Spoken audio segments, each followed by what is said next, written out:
Hey there, what is up? Happy Monday evening. Dr. Ray here from the Learning Liaisons, and welcome to another episode of the Deets with Dr. Ray. Hope you guys are having an amazing Monday. For all the teachers out there that started last week, some of you guys here in Florida started this week. Big ups to you. Congratulations.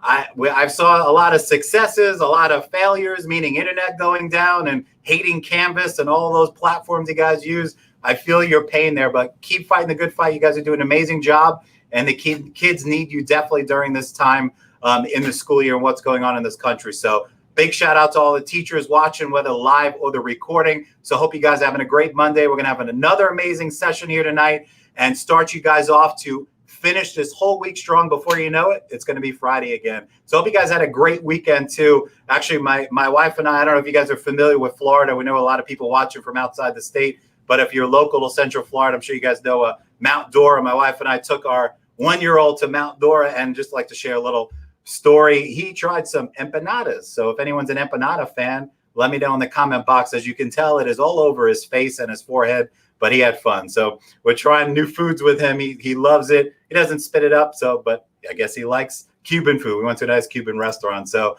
just want to share that with you guys. If you guys did anything fun this weekend, share it in the comment box as well. So we're all in this together. We're all educators. You guys, parents watching, teachers watching, school leaders watching, we welcome you. So we have another superb show. But before we bring on today's special guest, Brandi, let's bring on our main man behind the scenes, Matt. You with us, Matt?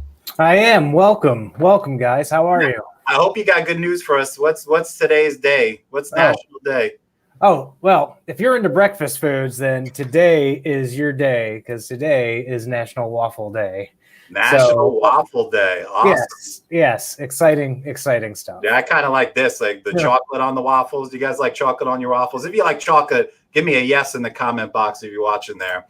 All right, so thanks, Matt. No problem. Pay attention, because I'm going to have a little pop quiz for you guys today. So definitely, Matt, pay attention, because I'm going to pull you up on here in a second. So thanks for all you do. So let's keep it rolling here. So here at the Learning Liaisons, we started doing these live PD sessions every Monday night back on June 1st. I think we're episode 12 or 13. A lot of great comments, a lot of great feedback. So whether you're watching this live right now or the recording, please, we're all educators. Go ahead and share that URL on the top of the screen, or take a screenshot, post this on your social media, hashtag the Deets. This is amazing content for you guys. Definitely a school rolling on now. You need all the strategies, all the tips that you can to help make yourself a more effective teacher, and more importantly, help the kids in the classroom. So we got another great episode here for you coming up. But before we bring up today's guest, once again, Matt, who we got next week? Can you throw that on the screen for us? So I have known this woman for a long time. She worked in Orange County Public Schools. Now she works in Osceola County Public Schools. She is an amazing principal. Actually, just won Principal of the Year this school year coming up for last year, obviously. So she's going to talk about how she specializes in creating resumes. So if you are an aspiring teacher, or you just want to brush up your resume, you definitely want to join us next Monday night at 6 p.m. when we welcome her. We're going to focus in on resumes and how to build that winning resume for you. So I'm so honored that you guys are taking time to spend with me on a Monday night. And if you're watching the recording, great. Like I said, go ahead and share that among your circles.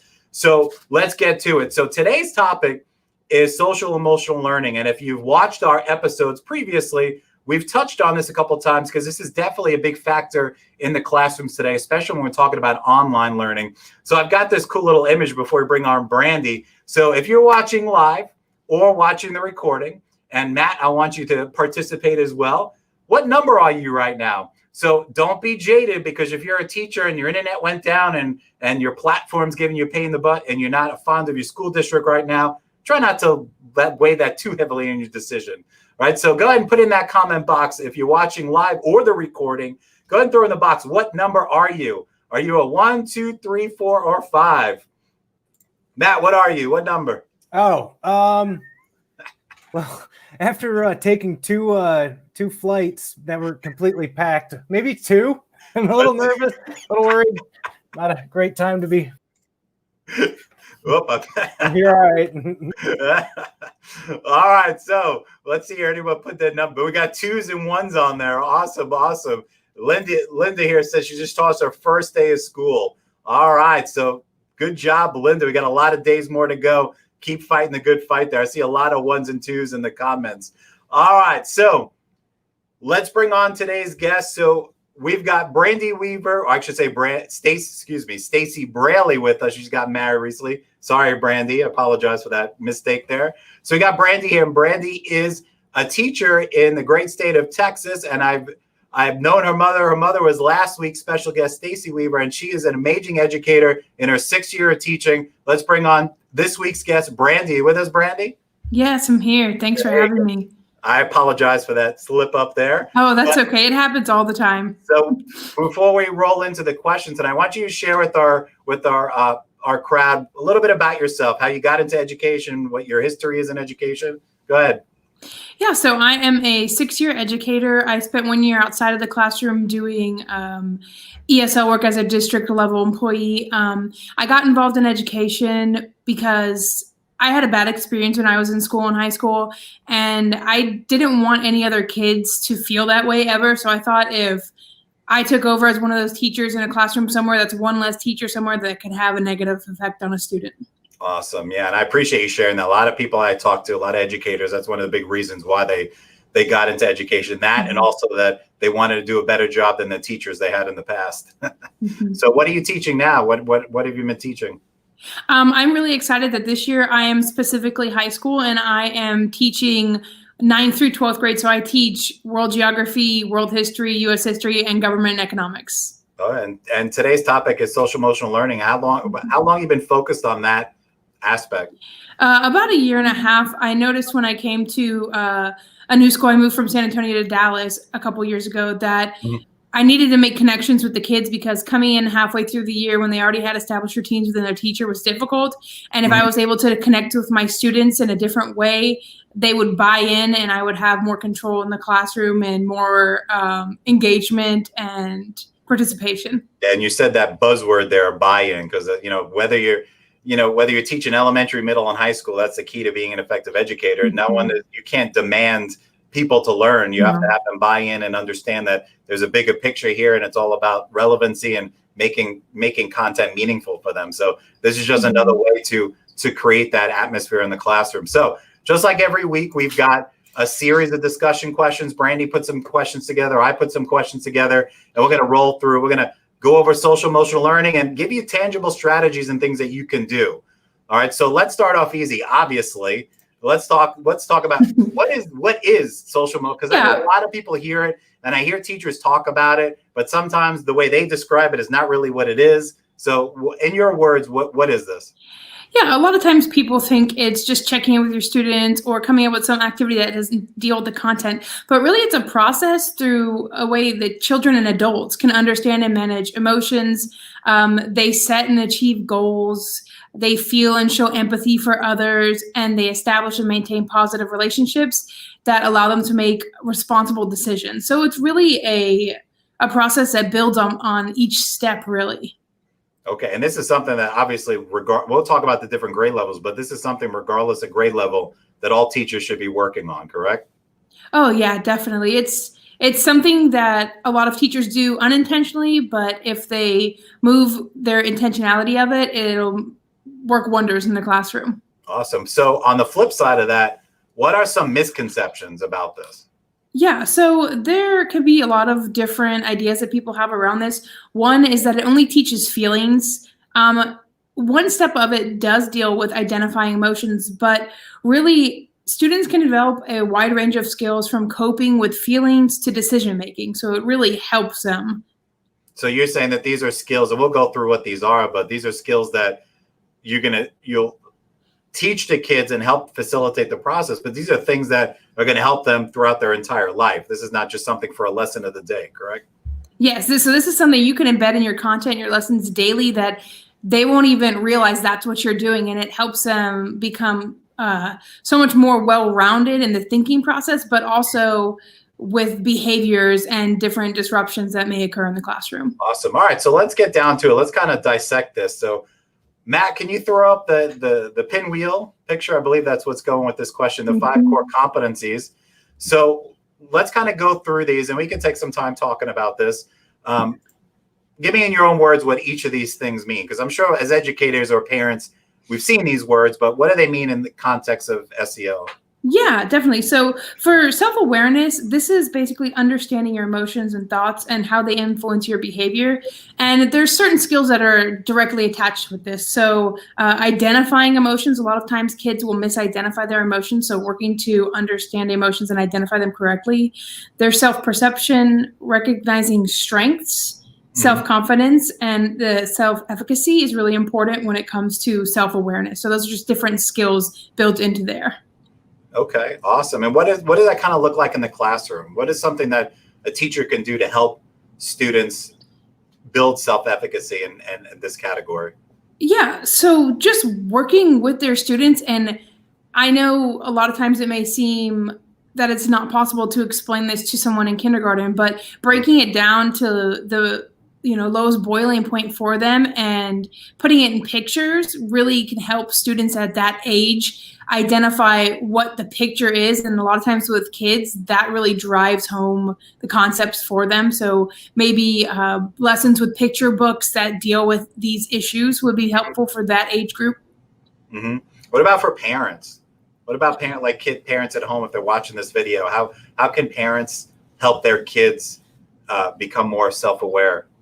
Yeah, definitely. So something that's really helpful is a feelings chart or a feelings wheel. They can create one if they know their child is quick to certain emotions, to have them identify them or what has caused it. So just talking through situations with them instead of just time out or grounding them, maybe sitting down with them and asking them why they were angry or what made them angry can help a lot, because if the parents and children can work together to identify what it is that made them angry, it just leads to a deeper knowledge of themselves. So you're talking something like what I threw up on the beginning, like this? Exactly. Yep. They're so simple as that.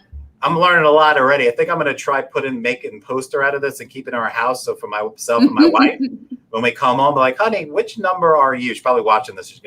She can get mad when I get home. But anyway, I thought that was funny to put that on there. So, yeah, all right, cool. So back to the graphic here. So we talked about self-awareness, self-management. What does that mean?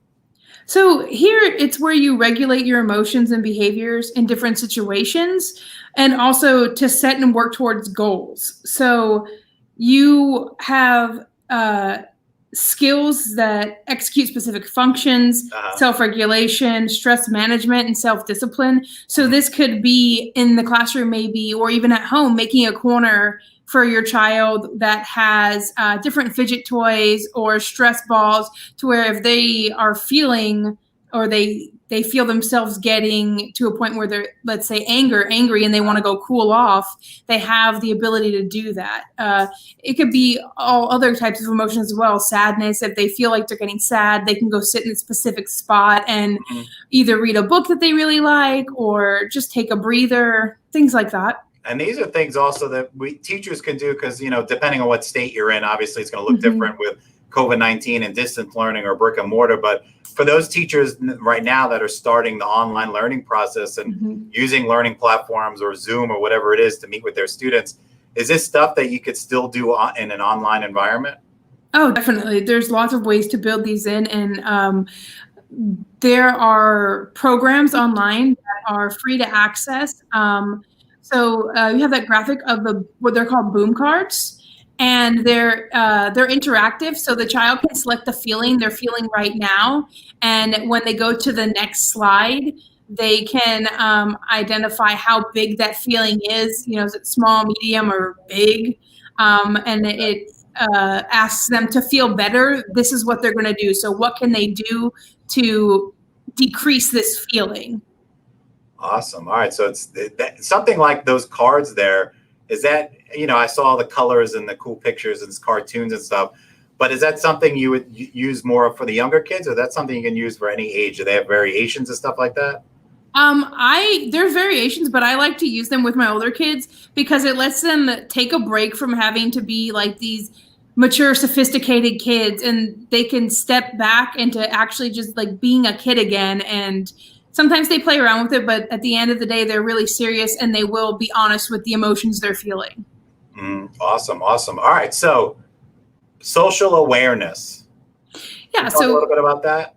Yeah, I know a lot of students on the spectrum struggle with this, and students in general at young ages who haven't been socialized. So this is the ability to take the perspective of others and emphasize what it is they're feeling and empathize, things like that. So if the students are able to understand and be aware of others and their feelings and emotions, it will create a better environment for them within the classroom, the online classroom, or even the home. Yeah, and social, just on a side note for social awareness, I'm sure you're aware of this too, is that as kids grow up, this is the ed psychology side of it. As kids grow up, when they get to that 3rd and 4th grade is when they really start developing social awareness. And an easy example of that, and I'm sure educators watching this maybe didn't know the term that goes with it, but if you're a 3rd grade teacher or a 4th grade teacher, this is the time in the growth of kids where, for example, if they're taking quizzes or getting back an assignment and they don't do very well and they see their friends doing really good, this is the time when they start developing that social awareness where they think maybe they're not as smart as their friends. So this is something really important for kids, especially at that age. What is it? 3rd grade is what? How old? 7, 8 years old? Somewhere around there. So 3rd and 4th grade levels really where they start developing this aspect of their thinking. Awesome. All right. So relationship skills.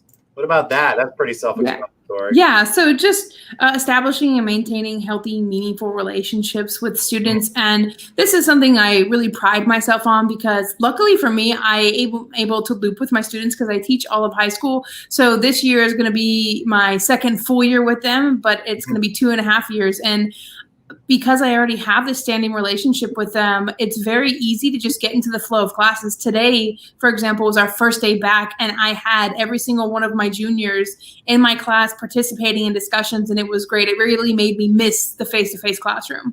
Awesome. All right, so last one, responsible decision-making.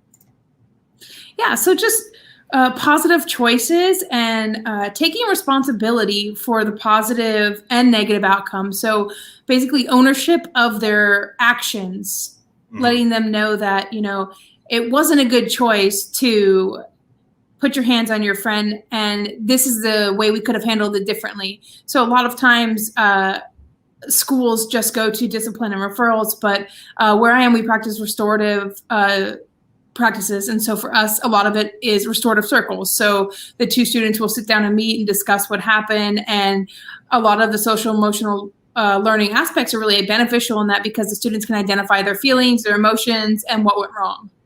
Awesome. Awesome. So all of these things here that you went through and discussed real briefly, it's not just about teaching in a way that does this. You have to explicitly have conversations and not only talk about how we do this, but get kids, I hate to use the phrase, get in touch with their feelings, but basically paraphrase and have these conversations so they understand all of these aspects. Is that true? Is that kind of? Yes.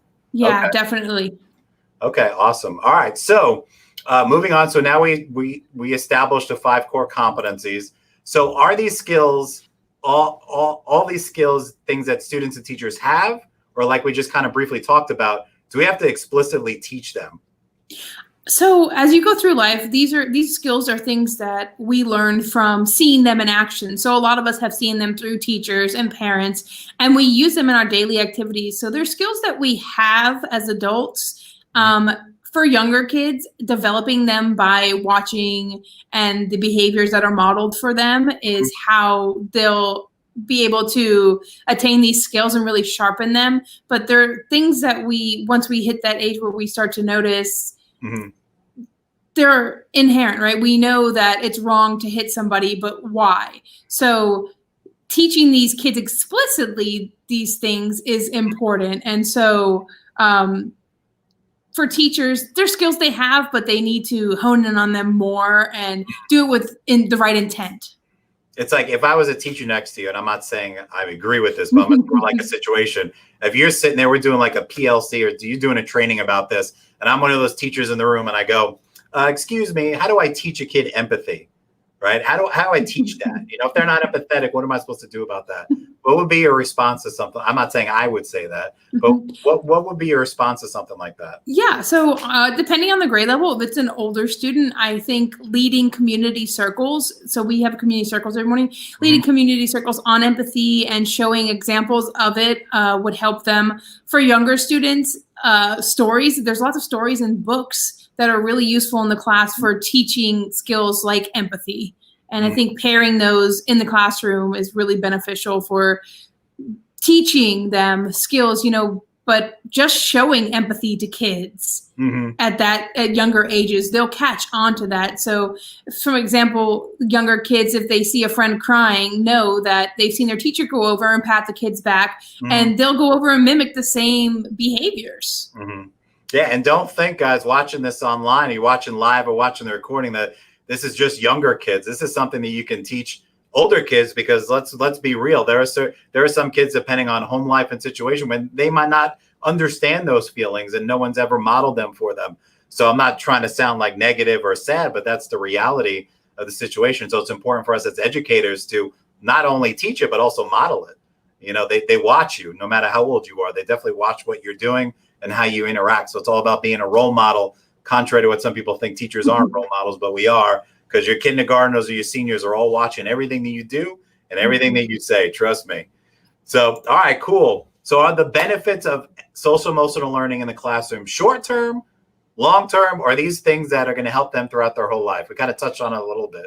Yeah, so there are short-term, long-term, and lifelong effects. So for lifelong, social emotional learning in the classroom, starting from a young age, allows students more growth in the different studies that have been done. Short-term, it corrects behaviors that you frequently see in the classroom. Long-term, there's a lot of people that worry about the price of the social emotional programs and putting them into place, is that the return on it is 11 to 1. So for every dollar spent, there's $11 earned on implementing social emotional programs. So you're saying it's important then? Yes, very important. It even has the ability to lead to improvements in poverty and economic mobility. Awesome. It's great insight here. So let's talk about, and I want to hear from you some examples of what you do, kind of paint the picture for us. What would something like this look like in a classroom? Can you give us some activities and things that you do? Yeah, definitely. So as fresh as today. So I was really excited to get back into school with my students. We're a project-based learning school, so we decided to start the year off with a culture project because of everything that's been going on with the country during the pandemic. We wanted our students to know that we recognize their culture, and it's different. Every single student we have brings something different.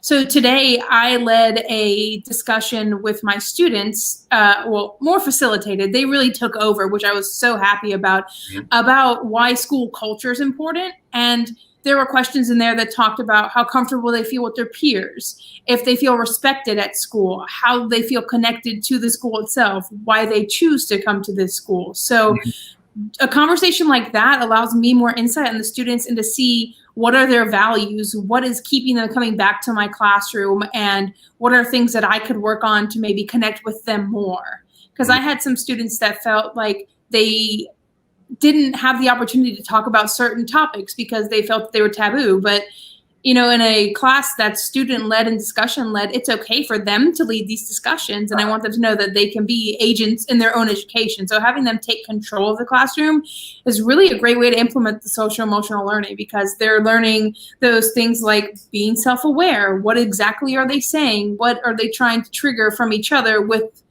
the type of words or the phrases they're using? I have one student that is very funny and likes to joke, and his back to school PowerPoint today included an image of Antonio Banderas' head photoshopped on a dress and Lawrence Fishburne in a tuxedo. And that's how he introduced himself to the class. But he felt comfortable doing that because we have a standing relationship, and he knows that I understand that he uses humor. Awesome. And something like that would look different in a middle school or elementary school. So obviously you're not having discussions like that. I would think so. I mean, I never taught elementary until middle and high school, but I would think having discussions like that wouldn't be necessarily, it would look different in an elementary school. So if you're thinking like a third or fourth grade, Can you give an example of something that a teacher in elementary school might do? We have an amazing counselor, Miss Amelia Zambrano, and today when I came to campus because my internet went out, she was leading the kids who were all social distance through a song that talked about the pandemic and how to greet people during this time. So the kids were social distance, they were getting up, they were able to put body movements to it, and it was teaching them about social distancing and how to do it right. And they were all super excited and happy. It was really, really cool to see that at such a young age, they're happy, and even with masks on and not standing right next to their friend holding on to them. And so I was really impressed with the way it was done and how effortlessly the kids just went with it. Yeah, I think I would think this, obviously being in brick and mortar is more impactful. Obviously there are arguments to be made, but the opportunity to be able to do online learning like this, it's frustrating for teachers. Trust me, I understand that. But at the same time, it opens the door to doing maybe some more creative things and bringing in projects and doing things online like this that would, give kids the opportunity to construct things like you talked about, PowerPoints, and sharing it with groups and things like that. So you got to look at the good and the bad on both sides. I like to, not try to be negative about everything. So there are a lot of, you shared some of the websites on there before and some of the resources, but, just doing a quick search for social emotional projects or, discussion questions, things you could do with your kids is definitely something that's real easy and stuff that teachers can find and implement in their classrooms. So, but the big question, just like any topic, is this is great. I think it's important, Brandi, but what does this have to do with content? My job is to teach content and the standards. And that brings us to a next question. How do you incorporate this into content? A teacher says, I'm a third grade teacher, a fourth grade teacher. I have to do all these benchmarks. I ain't got time for this. What's your response to that? That it is definitely possible at all levels in all contents, because problem solving skills are used in every class. We use them in math. We use them in social studies, English, science, and applying what we are doing to a specific skill. If I was working with my kids and we were studying U.S. history and we were looking at the Trail of Tears, I would use the skill of identifying emotions to ask them to make inferences on how they think these people felt during this time. So my kids are working on identifying emotions, but also inferencing and social studies. So it just takes a little extra time for a teacher to take a step back and say, all right, how could I implement these things? So I'm going to backtrack. I missed Mommy Evolve. I do apologize. I saw your question now. It's on the screen.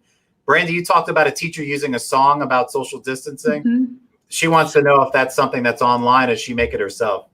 I believe it's online, and I can get that resource and post it in the comments later tonight. Awesome. There you go. So check the comments. It'll be in there for you guys. Awesome. So yeah, like I said, if you guys watching live, feel free to ask us questions. If you want to jump on the conversation and talk to Brandi, ask her some questions. Matt posted the link in there. There's a StreamYard link. If you click that, we'll let you in too. So let's keep it rolling here. So you talked about incorporating into the classroom.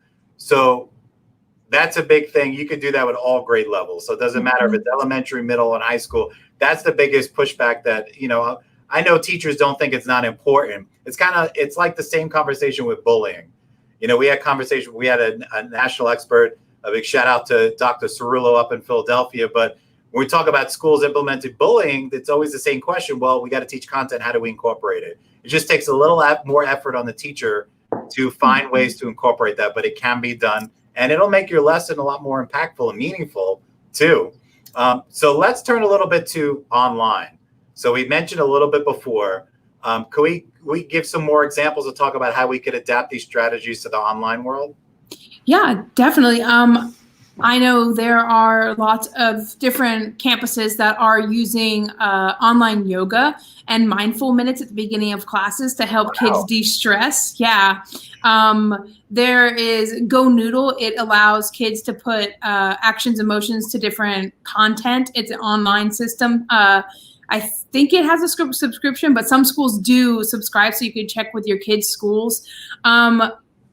I like to connect with my kids with the intention of disconnecting, because it allows them to see that I realize that they are still kids and need to get out their wiggles. So a lot of times we'll play Kahoot. that has nothing to do with the content, just to connect with them and check in and have a fun game. So some Fridays, if we're ahead in our lessons, I'll do that with them, and they really enjoy it. I got to go back. What'd you say? Get out of their wiggle? What is that?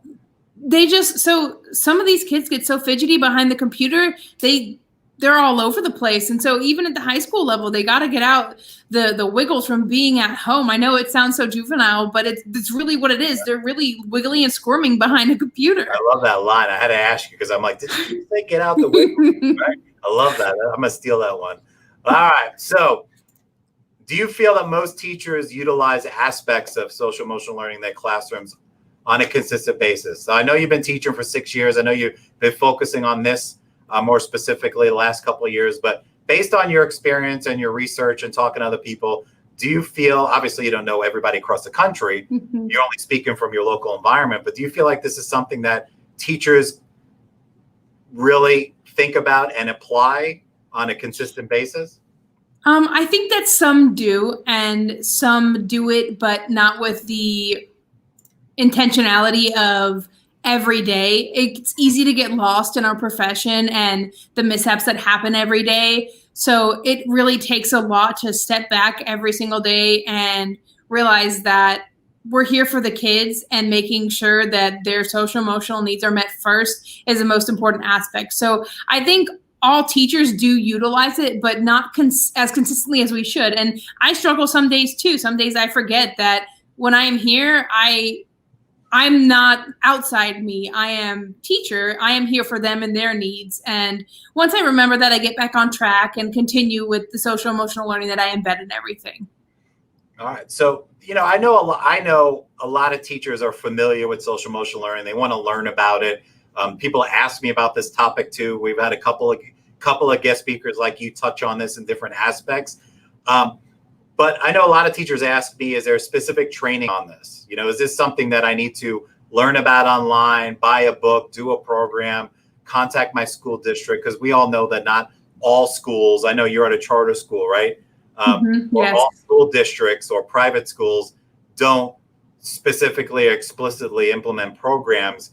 But is this something that you feel that educators need to be trained on in order to do it?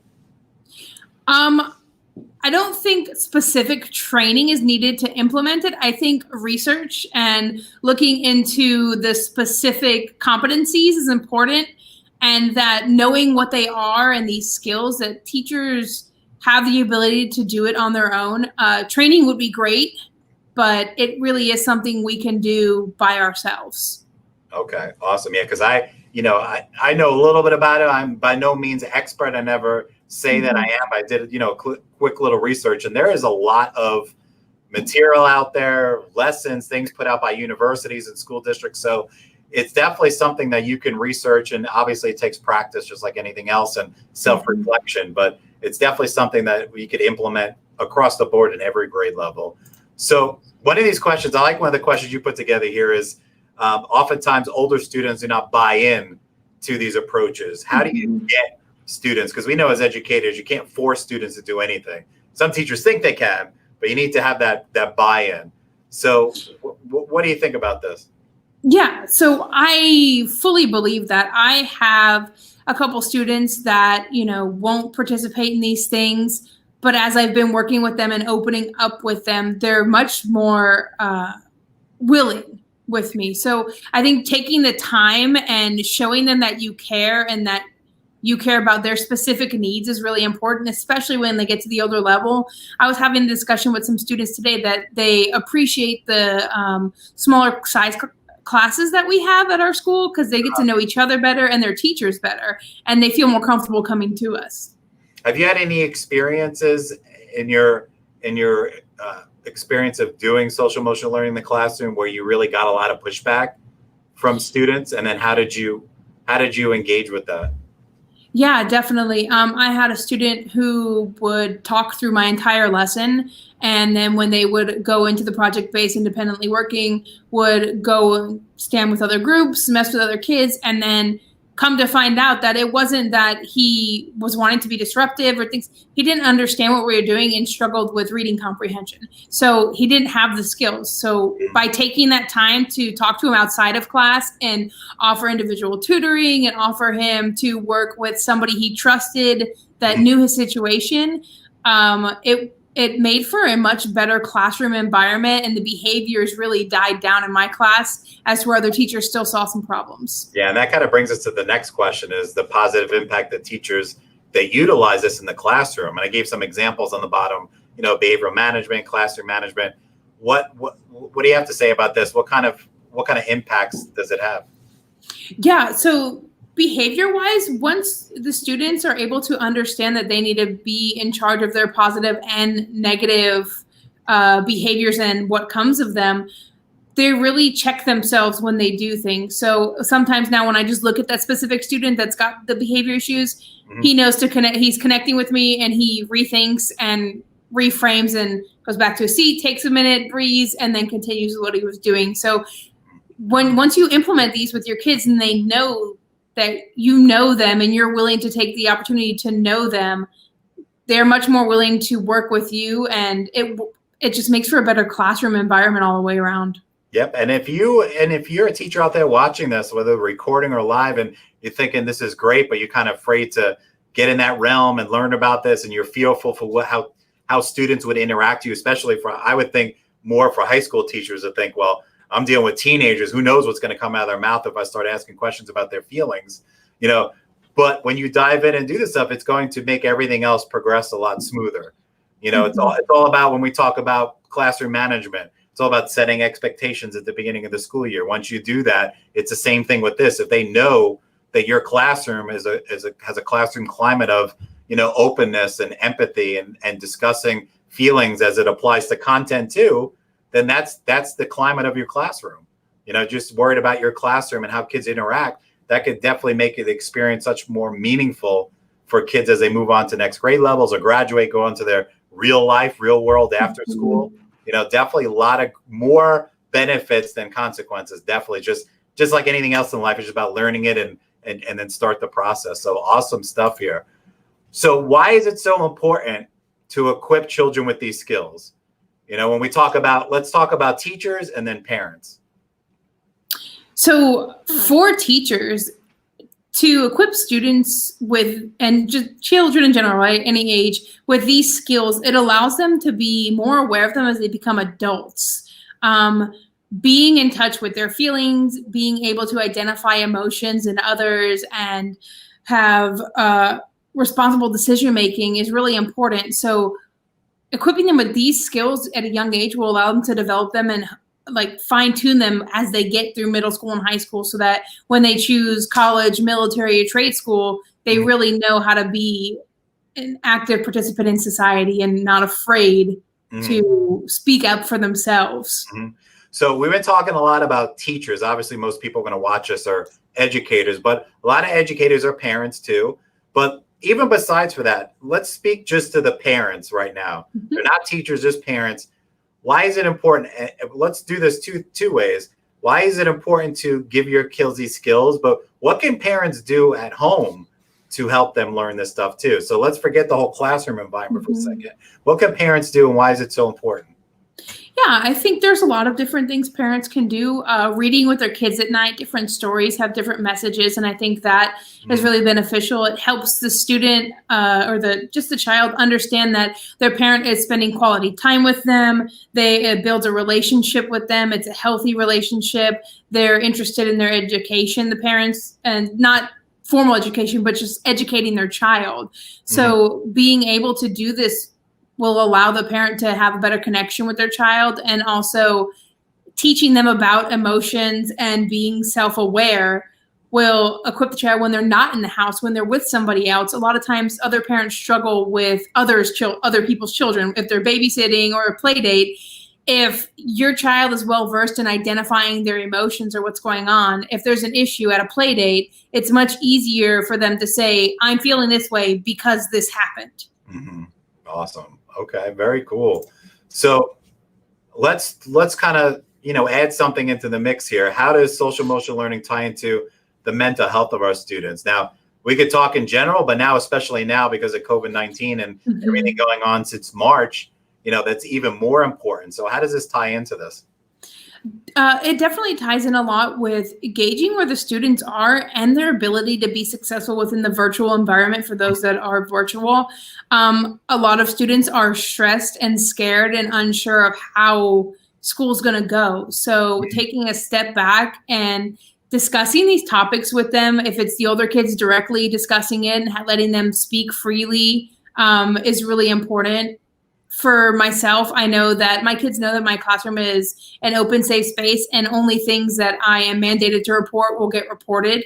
And so for that aspect, it's also a struggle for them because these kids want to be in school. They want to be with their friends. They thrive on the peer interaction. So checking in with them with these social emotional practices allows for you to see where they're at and try and build a rapport with them to where you can address these things head on. So if I have a student that's really struggling and I see that, they stopped coming to class, they stopped turning in their work, I'm going to call them. I'm going to call the parent, get in contact with them and check on their mental health. Because a lot of times when they're depressed, they'll check out, they won't make contact and they lose contact with their friends. And it spirals. Do you think that this is a bigger issue with family dynamics? Maybe when we're talking about distance learning right now, for example, if there's no one really at home with them and maybe parents work, do you think this has even a bigger impact on those kids?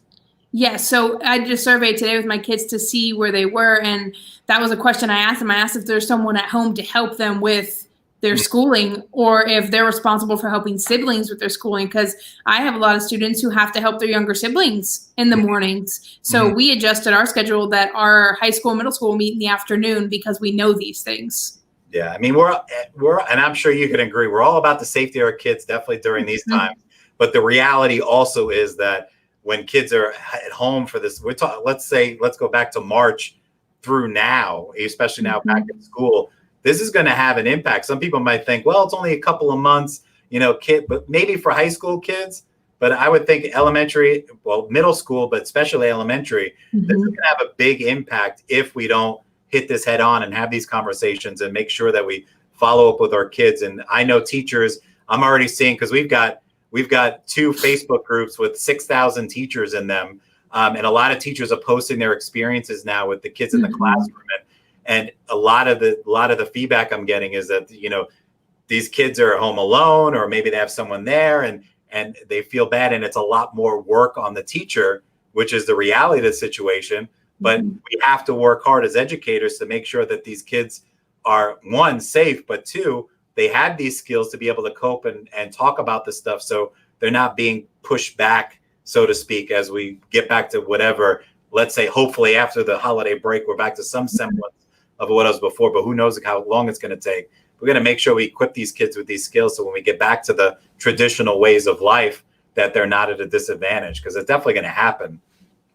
Yeah, very much so. So, all right. So are there certain social emotional skills that districts should focus on, like from your perspective, and how should school districts determine which skills to emphasize for students? There's a lot of skills.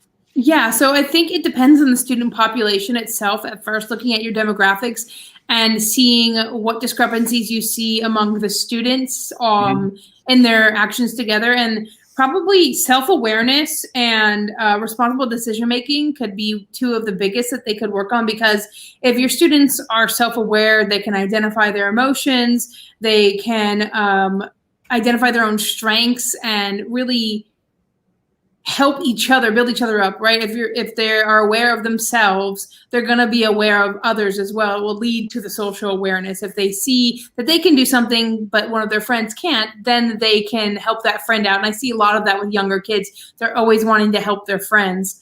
And then the responsible decision-making, we have a lot of kids at home by themselves right now. So teaching the process of responsible decision-making could be really beneficial for them, especially if they're home all school day by themselves. I like how you said helping each other. I think that's a huge part of this whole equation. Is it's not just about teachers being empathetic and talking with kids about feelings. I think more importantly, it's the kids being able to do this together, because it's just like learning. We all learn better from our peers, but when you talk about feelings and emotions, I would think the same runs true with that. If the more you can get kids to talk about things with each other and understand each other, the better they're going to be in the long run, as well as your classroom. Definitely. So we kind of touched on this a little bit. We talk about COVID-19. What do you think as an educator now that I know it's the first day of school, but you had the experience when the outbreak happened and schools closed down? How do you feel that this has altered the need for this? Checking in with kids. A lot of kids have just been at home. Some kids don't have the mobility to just go on vacation, right? A lot of kids were stuck at home the whole time and couldn't leave the house because mom and dad are at work every day. So I think checking in with those kids and knowing which of your kids have parents that are essential workers and they are by themselves is important. I know at one point in March, another teacher and I drove to another student's house and left them lunch because we knew their parent was at work all day. And we just wanted to make that connection with them and let them know that we're here, we see you, and we value you. Awesome. So do you think this is more important for certain grade levels than others? I think it's really important across the board. And I think implementing it at a younger age and keeping with it is really important, because the elementary age, those foundational skills, if you build these into the content, the curriculum now, will be much easier for them to work with as they get older. Okay. So I had a kind of a side question to this. When you compare something like social emotional learning and, let's say, I don't know, character education, are these things that are similar? Do they cross over at all? Or are they totally two different things? They can cross over. And when you're talking about different characteristics of people and how people behave and things like that, that very much plays into that social awareness, being able to understand your peers and people that you're around. Mm-hmm. Awesome. All right. So here's a question I put together for you, because as you know, I've been a teacher for almost 20 years now. I taught middle school and high school for 10 years, college for 10 years, and I'm a realist. I like to be very transparent. And I kind of made comments before because I always like to think of the other side. So the reality is, and I know this is not what it should be, but the reality is that in schools, the focus is on extrinsic motivation, meaning getting the skittle, getting the tickets, getting the grade, right? What challenges do you feel that educators face when they try to implement stuff like this? I think you see a lot of incongruence in students' emotions, because there are kids that know that I don't know how to do this, or I can't read this, or I can't do it at this level. I'm not going to get the reward, so why am I going to do it at all? I might as well just slack off and do nothing. Or you have the young student in elementary school who doesn't understand their emotions or what's happening or the way they're moving their bodies, and they know that every week they miss out on the treasure box, so why aren't they just going to lash out and hit the other kid? Things like that. I think sometimes it works in the opposite direction for kids that don't understand. So basically you're saying this is a good way for teachers to implement this, so you can connect with them on a different level, so they see the need to progress and try a little harder maybe. Yeah. And so when I do the rewards in my class, I don't select just the kids that get an answer right. My kids know, okay, everyone's going to try their best in this lesson. And as far as you get, that's great. Just check in with me and I have a reward for you. It's not about how well they do it. It's just about the fact that they're trying and they're putting in the effort. Okay. All right, cool. So let's switch the gear a little bit, the focus. So we've been talking about, we're 50 minutes in. We talk about the whole time about teachers can research this, teachers can do this. This is great for teachers to do. So let's flip it a little bit. What do you feel is the school's role in doing this? Meaning having teachers, following up with them, educating teachers as a school district on how to do this stuff. So two-part question. What do you think the school's role, if any, in this process? And does your school do something? Yeah, I think all schools should have a role in social emotional development of their students. They are taking these kids on from their parents and they are promising to educate them, and social emotional learning and levels emotional IQs are very important, just as intellectual IQs. So I think if they don't already have programs going or counselors that go in and do lessons with the kids once a month or however it is they choose to implement it, I think that they need to. Awesome. And what does your school do? They have like a certain program they do, or just emphasize this? So we do this in multiple ways. We know that for the older kids, social emotional for them and these skills is talking about sometimes peer health. So we partner with Peer Health Exchange, and they come in and do lessons with our students, as well as we practice an STR culture where we are safety, trust, respect, responsibility. And within that, we teach the students about different social emotional skills. And our counselor also goes into the classroom and works with the students. Wow. So I know there's a lot of different programs out there. If you guys watching the recording here, share if your school is doing a certain type of program that falls into this realm. Go ahead and share in the comments. We want to know what schools are doing across the country to help kids in social emotional learning. I know, I'm pretty sure, obviously I don't know the stats, but I'm sure most of the teachers that do this know the importance, and they take the onus on themselves to educate, research, and implement in their classroom. But I'm also sure that there's a lot of schools like yours that have some kind of program, and they're behind the teachers and make sure. And you said it at the beginning, you teach high school. So when we learn about this, if someone is a new teacher learning about this, I would think, and you could tell me if I'm wrong, I'm not going to get offended, but I would think if someone heard about this for the first time, their initial thought would be elementary. They would think, at least I would think, I'm just being honest, that high school kids, teenagers, I'm going to talk about their feelings, probably not with the teacher, maybe with their friends, right? So I would focus more on elementary. But as you stated, this is something to do across the board. So I'm curious to see what you guys experience at your schools, if any, if there's any backup from your administration or school district to implement social emotional learning in the classroom. It's because it's one thing to say, we think you guys should do it. It's another thing to say, well, we got your back and here's some programs to help you and support. So that's the big difference there. Just like any other. Yeah. And for mommy, definitely comments, this is for adults too. Yeah. This very is much so. That, obviously I would think at an older age, there'd be a little more pushback from adults talking about, why you feel a certain way. At least that's my opinion. I don't know. All right. So we got a couple more questions here. What advice would you give to a teacher who says, and we kind of touched on this a little bit earlier, I'm here to teach content, not feelings. That's the job of the parent or the guardian at home. What would you say to them? Honestly, I would let them know that we spend more time with these kids sometimes than their parents do. Not so much now that we're virtual, but they listen to every word we say. Embedding these social emotional learning skills within our teaching could make or break some of these students, and allowing them to know that these skills exist and are powerful and implemented across the board for everybody is really important. So taking a step back and really focusing on the kids and not the content for a second is really beneficial.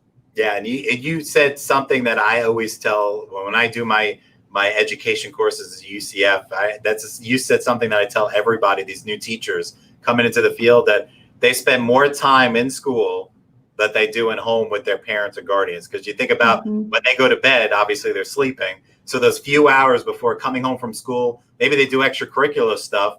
Then you got a couple hours with their family at home. So teachers are not babysitters like a lot of people on social media are saying nowadays. I can't stand when I say that. So it's so important that we make such an impact. And this goes above and beyond just teaching the content, and it makes it more relevant, but it has kids learn these skills that, like you said, transcend through their whole lifetime. So great insight here. So one of the last questions that I ask all of the guests that we have here in the Deets with Dr. A is the same thing as we begin another school year. What's one piece of advice you can give teachers and parents? So let's do this two ways. Let's do this within the realm of social emotional learning, and then let's take that out and just in general. I think maybe start checking in more with your students for teachers, where they are emotionally. Even if we put up the graphic of just 5 different emotions and they choose from one for that day, just so you can gauge where they are before you getting started with your lesson. Because someday Johnny might be a perfect and doing all the work correctly, but something might have happened at home that day, and now Johnny doesn't want to talk this class. Mm-hmm. Mm-hmm. And then I think also for teachers, show a little bit of grace. There's a lot going on at home that we don't know about, that some kids won't tell us about, and that we won't see until we come back from the classroom. So just showing them a little grace, and same for parents, but also